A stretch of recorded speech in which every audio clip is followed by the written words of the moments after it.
तत्वार्थ रामायण में रावण का कपट। रावण ने श्री रामचंद्र से विरोध करने का निश्चय किया और वह मारीच के आश्रम में गया।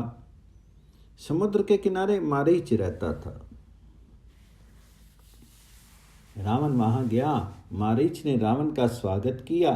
रावण ने कहा, महाराज दशरथ के पुत्र राम लक्ष्मण राक्षसों का विनाश कर रहे हैं। राम जी ने वैर किया है। राम जी की आज्ञा से लक्ष्मण ने निर्दोष शूर्पणखा के नाक कान काटे हैं। मैंने इनके साथ अब विरोध करने का निश्चय किया है। तू मेरी मदद कर। तेरी मदद से मैं सीता को वहां से उठा करके ले आऊंगा। मारीच रावण को समझाने लगा। उसने कहा, तुम्हारी बुद्धि बिगड़ गई है। तुम राम जी के साथ विरोध करने चले हो। राम जी के बाण की तुमको खबर नहीं। राम जी को तुम नहीं जानते। राम छोटे थे तभी एक बार मुझको इनके दर्शन हुए थे। विश्वामित्र के यज्ञ का रक्षण करने के लिए राम जी पधारे थे। मैं वहां विघ्न करने के लिए गया था। राम जी के बल का मुझको वहां अनुभव हो चुका है। एक बाण मुझको मारा, उससे मैं समुद्र के किनारे आकर के पड़ा हूं। तब से सतत राम जी का ध्यान करता हूं। इसलिए तुम राम जी के प्रति विरोध बुद्धि छोड़ दो और प्रेम से राम जी का भजन करो। मारीच ने रावण को उपदेश दिया, परंतु रावण के गले वह नहीं उतरा। रावण को क्रोध आया और वह मारीच को मारने के लिए तैयार हो गया। मारीच ने विचार किया, रावण के हाथ से मरूं तो मरण बिगड़ेगा, राम जी के हाथ से मरूंगा तो मेरा मरण मंगलमय हो जाएगा। ऐसा विचार करके मारीच ने रावण को सहायता देने की सम्मति दे दी। रावण ने मारीच से कहा, तो सुंदर हिरण का स्वरूप धारण करना। राम तेरे पीछे दौड़ते दौड़ते आएंगे तो राम जी को दूर ले जाना। राम जी तुमको बाण मारे तब तो राम जी की जैसी आवाज करके लक्ष्मण को बुलाना। इससे लक्ष्मण जी वहां दौड़ता आएगा। सीता जी आश्रम में अकेली रह जाएंगी। उसी समय मैं उनको उठा करके लंका में ले जाऊंगा। इस प्रकार की योजना करके रावण और मारीच दोनों पंचवटी में आए। मारीच ने सुंदर स्वर्ण मृग का स्वरूप धारण किया। सीता जी की नजर पड़े, इस रीति से हिरण वहां फिरने लगा। इसको देख करके श्री सीता जी ने श्री रामचंद्र जी से कहा, ये हिरण बहुत सुंदर है, मुझको बहुत अच्छा लगता है, इसको पकड़ करके लाओ। प्रत्यक्ष श्री सीता जी ने राम जी से ऐसा नहीं कहा। ये तो जो छाया जानकी आश्रम में थी वे ऐसा कहने लगी। लक्ष्मण जी को भी पीछे से जो कड़वा शब्द कहा वह श्री सीता जी ने नहीं कहा, छाया जानकी ने कहा था। प्रभु ने लक्ष्मण जी से कहा, लक्ष्मण मैं जाता हूं, तुम श्री सीता जी का रक्षण करना। लक्ष्मण जी ने कहा, नाथ ये हिरण नहीं, एवं भूतो मृगा कुता, ऐसा भी कहीं मृग होता है, ये तो कोई राक्षस है। राम जी ने कहा, राक्षस होगा तो इसको मारूंगा और हिरण होगा तो इसको पकड़ करके ले आऊंगा, परंतु तुम सावधान रहना। लीला करनी थी, इसलिए परमात्मा नाटक कर रहे थे। तब रघुपति जानत सब कारण, उठे हर्षी सुर काजु सवार। श्री रामचंद्र जी माया मृग के पीछे दौड़े। मृग मारीच बारंबार निहारने लगा और दौड़ने लगा। ऐसा करते करते वह राम जी को दूर ले गया। पीछे तो रामचंद्र जी ने इसको बाण मारा। माया मृग घायल हुआ और उसने हाँ लक्ष्मण ऐसा आर्तनाद किया। श्री सीता जी ने ये शब्द सुना। सीता जी ने लक्ष्मण जी से कहा, तुम्हारे भाई विपत्ति में हैं, तुमको बुला रहे हैं। लक्ष्मण जी ने कहा, मां तू चिंता मत कर,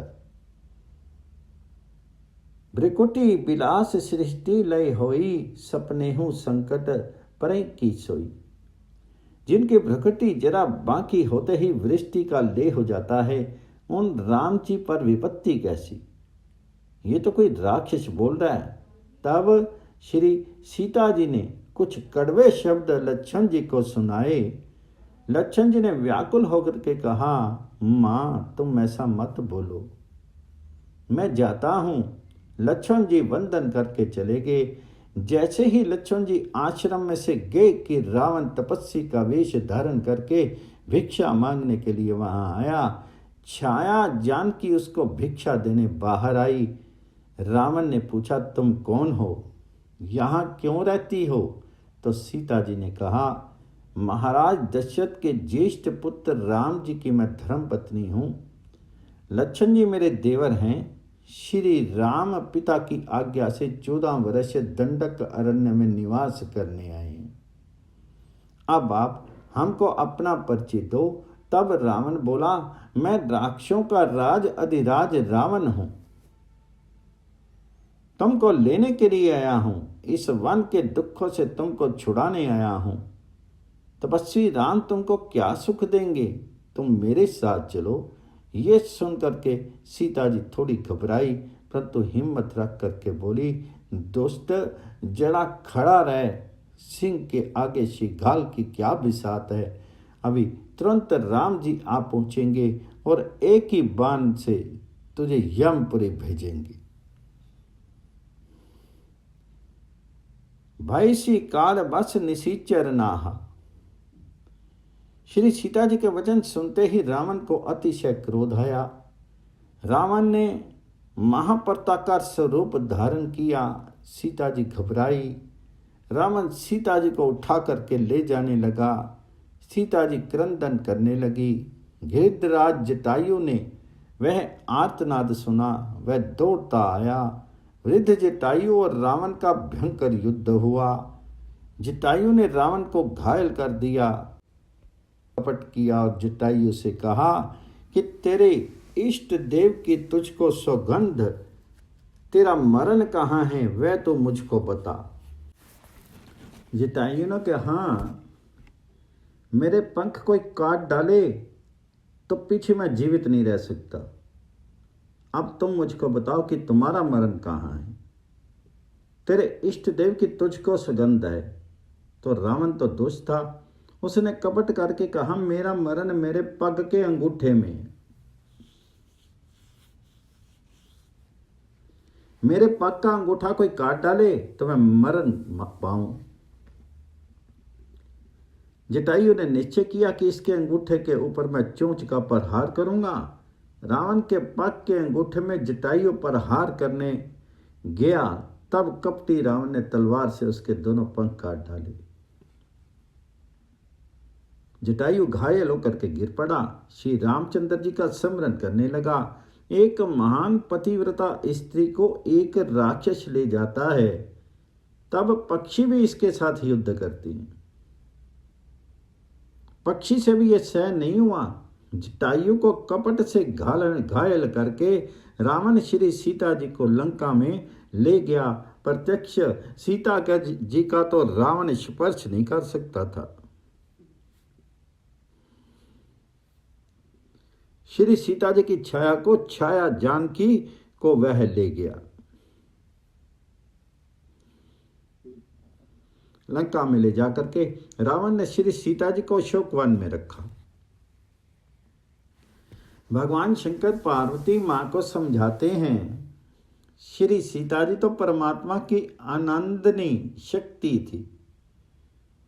जहां श्री सीता जी विराजती हैं वहां किसी को शोक दुख होता ही नहीं, इसलिए इस वन का नाम अशोक वन है। अशोक वन में श्री सीता जी विराजे हुई थी। रावण श्री सीता जी को मनाने का प्रयत्न करने लगा, परंतु ये श्री सीता जी में मात्र भाव रखता था। रावण ने विचार किया, मेरे वश में हो जाने पर मैं काम भाव रखूंगा। अशोक वन में रावण ने राक्षसियों का पहरा रखा। श्री सीता जी राक्षियों से घिरी हुई थी, शीर अति कृश था, सब प्रकार के श्रृंगार त्याग दिए थे, समस्त समय राम जी का ध्यान करती थी। ध्यान संयोग में नहीं होता, वियोग में होता है। भागवत में वर्णन आया है कि वसुदेव देवकी की यहाँ प्रत्यक्ष श्री कृष्ण जी प्रकट हुए। तब प्रभु ने वसुदेव देवकी से कहा, तुम ध्यान करो, मैं गोकुल में जा रहा हूं, 11 वर्ष पीछे तुम्हारे पास आऊंगा, तब तक तुम ध्यान करो। परमात्मा पुत्र रूप में प्रकट हो तो भी पुत्र का ध्यान करना पड़ता है। श्री कृष्ण भगवान ने गोपियों को भी आज्ञा दी थी कि वियोग में मेरा ध्यान बराबर होता है, वियोग में प्रेम पुष्ट बनता है, वियोग में गुण दर्शन होता है, संयोग में अधिकांश भाग में दोष दर्शन होता है। वियोग में अपेक्षा जागती है, संयोग में कुछ ना कुछ उपेक्षा जागती है। तुम्हारा प्रेम शुद्ध होगा तो मेरा ध्यान करते करते तुम मेरे स्वरूप को प्राप्त करोगी। ध्यान धरते हुए देह भान भूल जाए तब भी बराबर दर्शन होते हैं। जिसको याद आती है कि मैं स्त्री हूं, मैं पुरुष हूं, जो देह भान में है वे परमात्मा के दर्शन बराबर नहीं कर सकता। ध्यान में देह भान भूलता है तब भी परमात्मा का साक्षात्कार होता है। श्री सीता जी भी रावण की लंका में शोकवन में श्री रामचंद्र जी का ध्यान करती थी, राम जी की सेवा में थी, तब तो एक ही राम जी के दर्शन करती थी। परंतु अब राम जी के वियोग में ध्यान में ऐसी तन्मयता हो गई थी कि लंका के एक एक झाड़ में श्री राम दिखते थे, झाड़ के पत्ते पत्ते में श्री राम जी के दर्शन होते थे।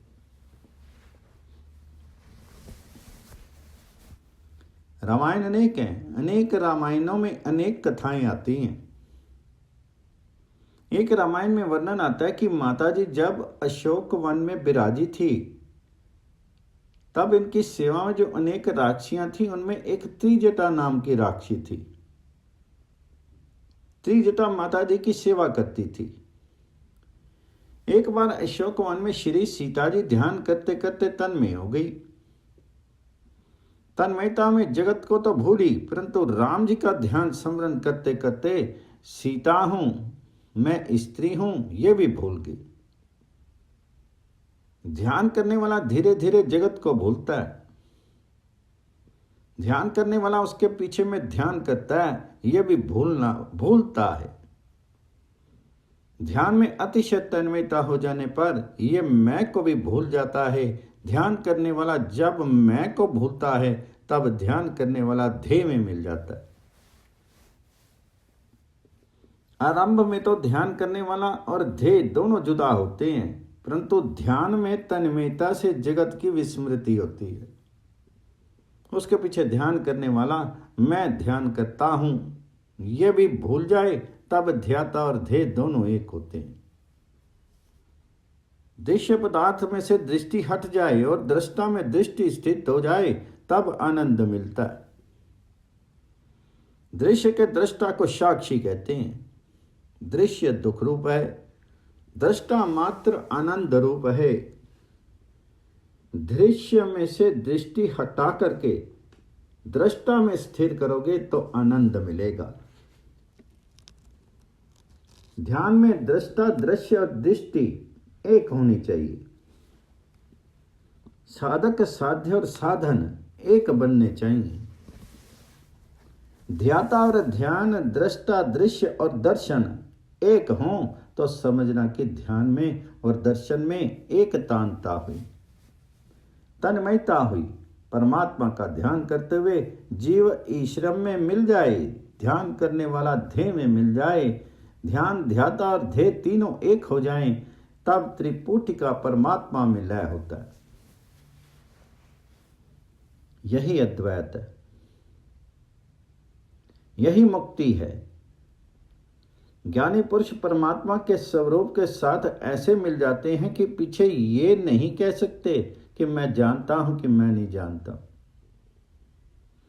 जब देवन भूलता है, मैंपन का नाश होता है, तब जीव और शिव एक होते हैं। उपनिषद में एक दृष्टांत है। खांड की पुतली सागर की गहराई नापने गई, वह सागर में विलीन हो गई, वापस ही नहीं आई। वह सागर के साथ मिल गई। ईश्वर में मिले हुए मन को कोई अलग नहीं कर सकता। जैसे जैसे ध्यान करता है वैसे वैसे जीव का लय परमात्मा में होता है। पीछे जीव में जीवपन नहीं रहता।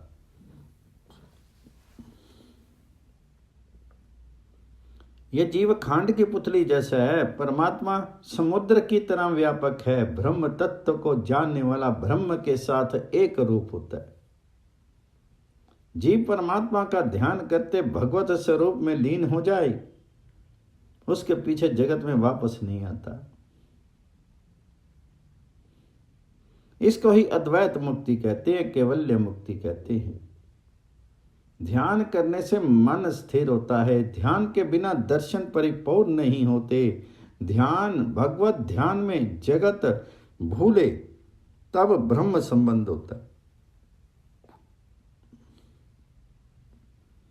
जिसको परमात्मा का ध्यान करना है वह एक आसन से बैठता है। भूमि का असर मन के ऊपर होता है। ध्यान करने वाला पवित्र और एकांत स्थान में ध्यान करने बैठे। ध्यान में प्रथम शीर को स्थिर करो, आंख को स्थिर करो। शीर और आंख स्थिर ना हो तब तक मन स्थिर नहीं होता। आंख में परमात्मा का स्वरूप हो तब मन शुद्ध होता है। ध्यान करने बैठो तब संसार को मन में से बाहर निकाल दो। ध्यान करने वाले को पवित्र और परिमित अन्न का सेवन करना चाहिए। आहार अल्प और सात्विक होना चाहिए। शीर को बहुत लाड करें, उसको परमात्मा नहीं मिलते। शीर का बहुत लाड करोगे तो शीर बिगड़ जाएगा। जिसका पेट भारी हो, जिसके पेट में अजीर्ण हो, वह ब्रह्मचर्य नहीं पाल सकता। बहुत पेट भर करके भोजन नहीं करना, उपवास करो, परंतु अतिशय उपवास भी नहीं करना। शीर को बहुत त्रास दोगे तो इससे भी शीर बिगड़ जाएगा। भगवान जी ने आज्ञा की है। ध्यान करने के लिए परिमित आहार और परिमित निद्रा आवश्यक है। जिसको ध्यान करने में कभी चोरी नहीं करे। अनेक बार मनुष्य आंख से और मन से चोरी करता है। पराई वस्तु देख करके मन से उसका चिंतन करें, यह भी चोरी है। ध्यान करने वाले को ब्रह्मचर्य का पालन करना चाहिए।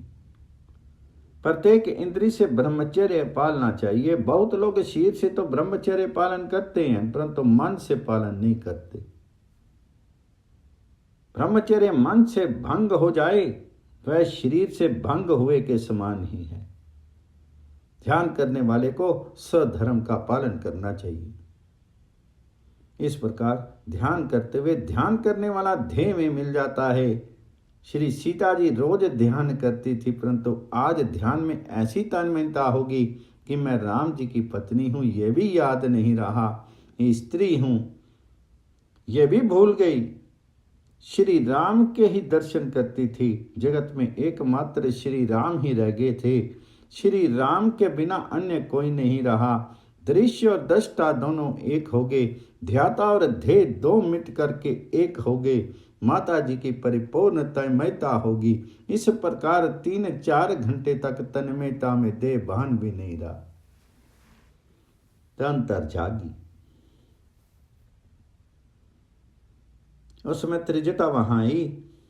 माता जी को वंदन करके उसने कहा, आज तुम उदास क्यों लग रही हो? सीता जी ने कहा, मुझे अब बहुत दुख होता है। राम जी का वियोग अब मुझसे सहन नहीं होता। श्री राम वियोग में श्री राम जी का ध्यान करते करते मैं आज तो इतनी तन्मय होगी कि मैं सीता हूं यह भी मुझे याद नहीं रहा। मैंने एक बार कथा में सुना था कि कीट भंवरी का ध्यान करते करते भंवरी बन जाता है।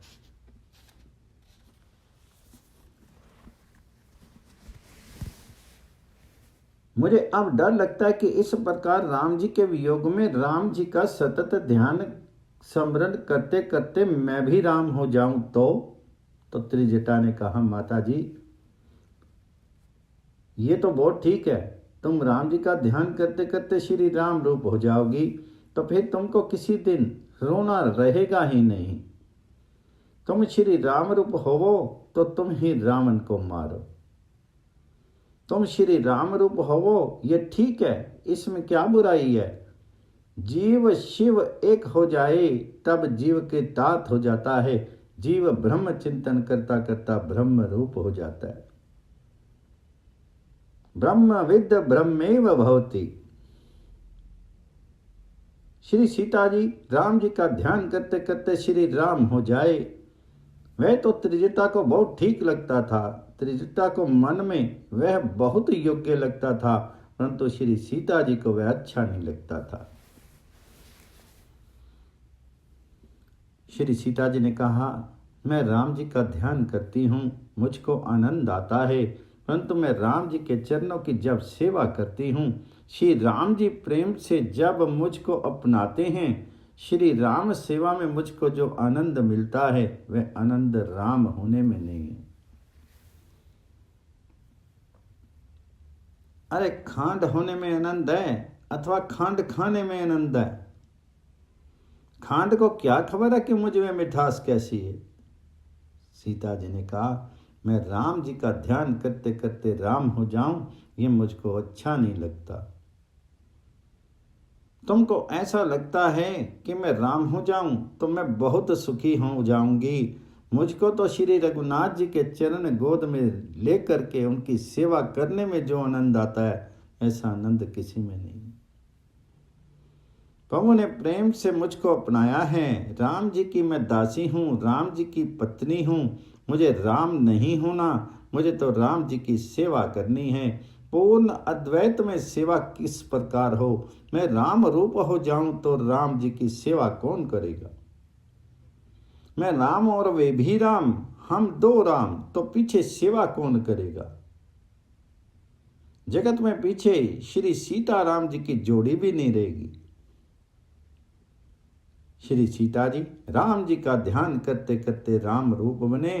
वह ज्ञानी पुरुषों को की कैवल्य मुक्ति है, परंतु वैष्णव को परमात्मा के साथ एक रूप होना अच्छा नहीं लगता। वैष्णव प्रेम से तो प्रभु के साथ एक रूप होने पर भी सेवा के लिए थोड़े भेदभाव की इच्छा रखते हैं। शंकराचार्य महाराज ने ज्ञान से अद्वैत माना है। ज्ञानी ज्ञान से अद्वैत सिद्ध करते हैं। ज्ञान मार्ग में जीव ईश्वर के साथ होता है, ईश्वर में मिल जाता है, तब वैष्णव आचार्य थोड़ा द्वैत रख करके अद्वैत मानते हैं। भक्ति का आरंभ भले ही द्वैत से हो, परंतु उसकी समाप्ति अद्वैत में होती है। भक्त और भगवान अलग नहीं रह सकते। भगवान से विभक्त ना रहें वह भक्त। जो जीव भगवान जी में मिल गया उसको पीछे भगवान स्वयं के स्वरूप से अलग नहीं कर सकते। वैष्णव पहले प्रेम से द्वैत का नाश करते हैं, द्वैत प्राप्त करते हैं, तब बाद में वह काल्पनिक द्वैत रखते हैं कि जिससे कन्हैया को गोपी भाव में भज सके। वैष्णव कहते हैं कि मुझे श्री कृष्ण नहीं होना, मुझे तो गोपी होकर के श्री कृष्ण की सेवा करनी है। निष्काम भक्ति उत्तम है। वैष्णव मुक्ति की अपेक्षा नहीं रखते। हरि ना जानतो मुक्ति ना मांगे, मांगे जन्मो जन्म अवतार रे। नित सेवा नित कीर्तन औच्छव, नोर खवा नंद कुमार रे। भागवत में भगवान जी ने कहा है, मेरे निष्काम भक्त किसी प्रकार की मुक्ति की इच्छा नहीं करते। सालोक्य, सारिष्टि, सामीप्य, सारूप्य या सायुज्य, किसी भी प्रकार की मुक्ति आए तुम मेरी सेवा छोड़ करके नहीं लेते। मेरी सेवा बिना दूसरी कोई भी इच्छा में नहीं रखते।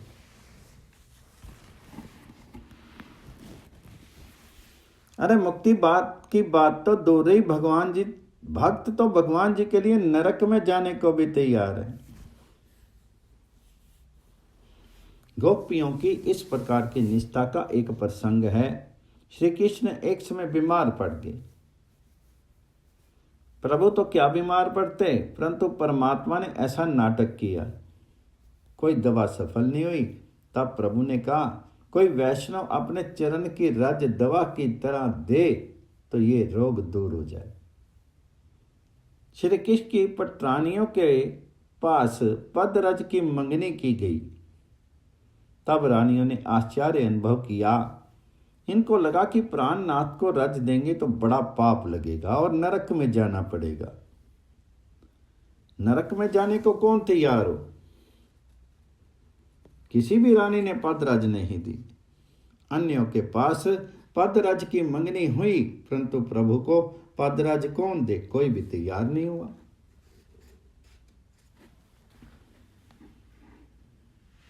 अंत में बात गोपियों के पास गई। गोपियों ने कहा, हमारे कृष्ण बीमार अवस्था में से ठीक होते हों तो अपने चरणों की रज हम देने को तैयार हैं। उसके बदले में हमें जो दुख भोगना पड़ेगा वह हम भोग लेंगी। हमारा कन्हैया सुखी होता हो तो हम नरक की भी यातनाओं को सहन करने के लिए तैयार हैं। गोपियों ने चरण रज दे दी। श्री कृष्ण ने यह सच्चे निष्काम प्रेम की परीक्षा ली। गोपियां उनमें पार उतरी। श्री कृष्ण का सुख ही हमारा सुख, ऐसे प्रेम का आदर्श गोपियों का था। निष्काम भक्ति श्रेष्ठ है। गोपियों को मुक्ति की भी इच्छा नहीं थी। धन्य वृंदावन, धन्य ये लीला, धन्य ये ब्रज नाम वासी रे, अष्ट महासिद्धि आंगनीय रे उभी, मुक्ति छे एमनी दासी रे, भूतल भक्ति पदार्थ मोटू ब्रह्म लोक मानाई रे। वेदांती मानते हैं कि आत्मा को बंधन नहीं तो मुक्ति कहां। वैष्णव मानते हैं कि मुक्ति तो मेरे भगवान की दासी है। दासी की अपेक्षा मेरे भगवान बड़े हैं। मुक्ति की अपेक्षा भक्ति श्रेष्ठ है। निष्काम भक्ति में मुक्ति की तुलना में दिव्य आनंद है। जिसको भक्ति का आनंद नहीं मिला वही मुक्ति की आशा रखता है। मुक्ति की तुलना में भक्ति में अलौकिक आनंद है। भक्ति में जिसको आनंद मिल जाता है उसको मुक्ति का आनंद तुच्छ लगता है। वैष्णवाचार्य भेदो भाव को मानते हैं, भेद भेद को मानते हैं। उपनिषद में ईश्वर का वर्णन आता है कि रसो वैसा, ईश्वर रस रूप है। जल में रहने वाली मछली पानी नहीं पी सकती। पीना हो तो मछली को पानी की सतह से ऊपर आना पड़ता है। मैं बाहर आकर के पानी पीती पीती अंदर पानी पी जाती। पानी में सब प्रकार डूबा हुआ पानी का स्वाद नहीं ले सकता। उसी प्रकार जीव ईश्वर में डूब जाने के पश्चात ईश्वर के स्वरूप का रस अनुभव नहीं कर सकता। व्यापक ब्रह्म में लीन हुआ उसमें से किस प्रकार पृथक हो सकता है? जो ब्रह्म रूप हो गया, जो ब्रह्म रस में डूब गया, वह फिर परमात्मा के रसात्मक स्वरूप का अनुभव नहीं कर सकता। जीव ब्रह्म रूप हो जाए, इससे दुख की निवृत्ति तो हो जाती है, परंतु आनंद का अनुभव नहीं होता। ब्रह्म को रसात्मक, ब्रह्म जो रसात्मक है, आनंददायक है, उसका अनुभव लेने के लिए जीव को थोड़ा अलग रहना पड़ेगा, थोड़ा द्वैत रखना पड़ेगा। इसी कारण से वैष्णव महापुरुष थोड़ा द्वैत रख करके भगवान जी के सेवा संवरण में कृत्यता अनुभव करते हैं। वे कहते हैं कि मैं अपने परमात्मा का अंश हूं,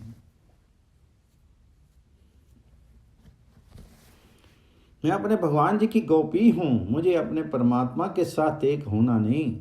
मुझे परमात्मा की सेवा करनी है। ज्ञानियों की कैवल्य मुक्ति है, वैष्णव की भागवती मुक्ति है। वैष्णव को भगवत सेवा में इतना आनंद आता है कि उनको मुक्ति मिलती हो तो भी चाहते नहीं। ज्ञान मार्ग कठिन माना गया है। ज्ञान मार्ग में इंद्रियों के साथ झगड़ा करना पड़ता है। जब इंद्रियों को वश में रखना पड़ता है, समाधि में सभी इंद्रियों के दरवाजे बंद करने पड़ते हैं। आंख नाक बंद करनी पड़ती है। इन इंद्रियों के दरवाजे को बंद रखने पर भी वासना रूपी धूल उसमें आ जाती है। योगी जन भी जब तक आंख बंद रख करके समाधि में बैठते हैं तब तक उनका मन स्थिर रहता है, परंतु योग में से उठने के पश्चात आंख उघाड़ने पर मन संसार में चंचल होने लगता है। समाधि में से जगने के बाद मन कूद फांद करने लगता है। मन के ऊपर बलात्कार करने वाले को किसी समय मन धोखा दे जाता है। विश्वामित्र ऋषि ने आंख बंद करके 7000 वर्ष की समाधि लगाई,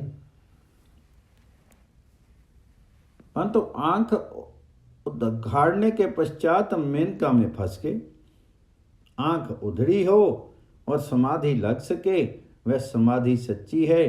आंख कान उधड़े रहें, ऐसी ही समाधि लगानी चाहिए। यत्र यत्र मनो याति तत्र तत्र समाध्य। भक्ति मार्ग में इंद्रियों के साथ झगड़ा नहीं होता। भक्ति मार्ग में परमात्मा को कान देने होते हैं, आंखें परमात्मा को देनी होती हैं। आंख उघाड़ने पर जगत ना दिखे और परमात्मा ही दिखे, यही सच्ची समाधि है। आंख मिचने के बाद समाधि लगी तो समाधि कच्ची है। समाधि उगड़ी आंखों से लगनी चाहिए। सच्चे ज्ञानी को खुली आंखों से समस्त जगत ब्रह्म में दिखता है। खुली आंखों से प्रभु ना दिखे तो ज्ञान कच्चा है। गोपियों की खुली आंखों से समाधि लगती है। गोपियां आंख कान बंद करके बैठी नहीं, गोपियां आंख कान खुले रख करके श्री कृष्ण के ध्यान में तन में बन जाती हैं। गोपियां आंख से श्री कृष्ण को रखती हैं, कान में श्री कृष्ण को रखती हैं। उनकी दृष्टि जहाँ जाती है वहाँ उनको श्री कृष्ण के दर्शन होते हैं। गोपियों की दृष्टि परमात्मा में स्थिर थी।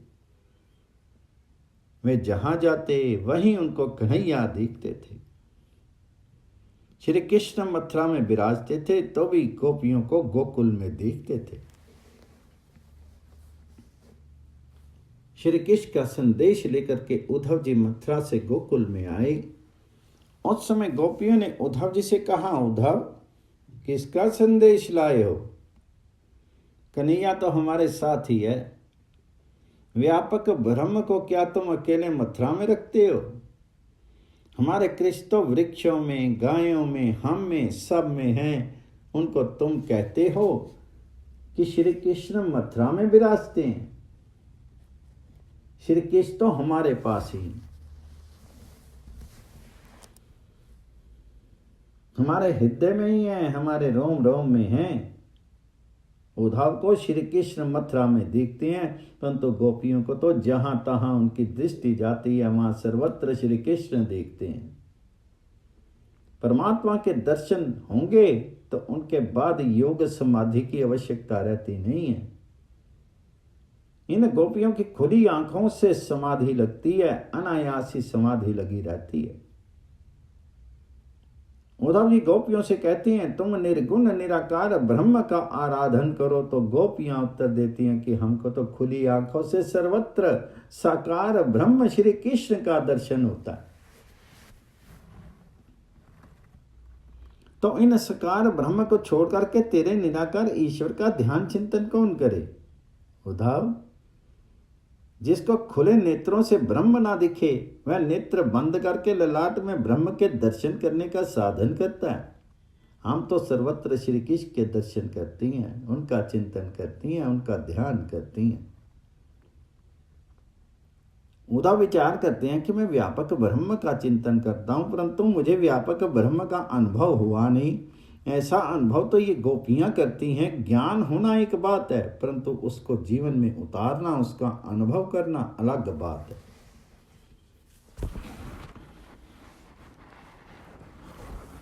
गोपियों के श्री कृष्ण प्रेम को देख करके उद्धव जी का ज्ञान अभिमान उतर गया। प्रेम भक्ति के बिना ज्ञान व्यर्थ है,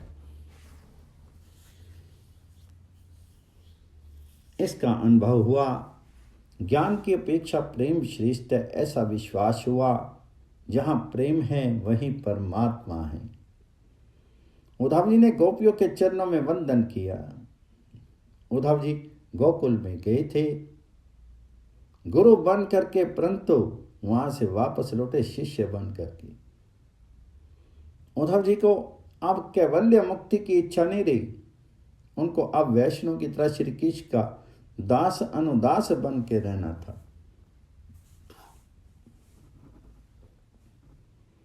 श्री कृष्ण के भक्तों की सेवा में रहना था। और इस कारण से उद्धव जी ने भगवान जी के पास गोपियों जैसी अनन्य भक्ति की याचना की। श्री कृष्ण से कहा, मुझे अन्य कुछ भी नहीं चाहिए, मुझे केवल प्रेम लक्षणा भक्ति दीजिए।